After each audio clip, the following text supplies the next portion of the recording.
My name's Colin Southall. I work at the Australian Antarctic Division and I'm a seabird ecologist. In our paper we aim to assess change in Adelie penguin populations across East Antarctica over the last 30 years.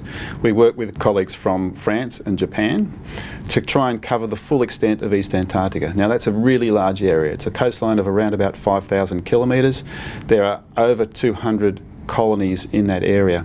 And what we did was look back at what historical data there was for populations back in the early 1980s, and we tried to go back to those same sites and do counts in the 2000s so we could compare if the populations had changed over that time. What we found is that in 5 regional populations spread right across East Antarctica, there'd been a consistent increase of around about the same rate and extent in the population since 1980. So over 30 years, overall the populations had increased by 70%.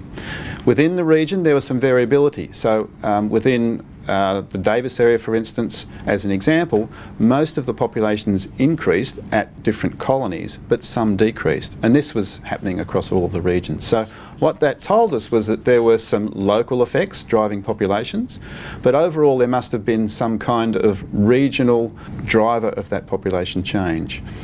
There is evidence there's been quite a substantial decrease in sea ice across East Antarctica in the mid-20th century. It's possible that the reducing sea ice could have made prey more available to the Adelie penguins. The other thing that happened back in the 20th century was that there was extensive fishing for fish, krill, and also harvesting of whales.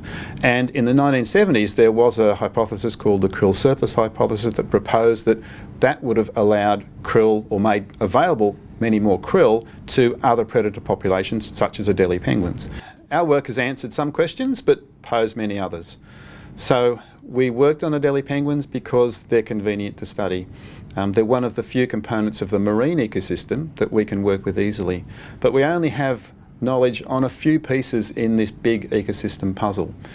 And if we can get more information on other parts of the puzzle, other species, particularly the marine species that don't come onto land to breed, then we're going to be able to piece together the mechanisms of ecosystem change much better than we can. So of course there's more work that we could do if only we could measure the marine environment better. Now one way we might be able to do that is to have new technologies that could make those measurements for us, and work on new technologies for making observations I think is very important.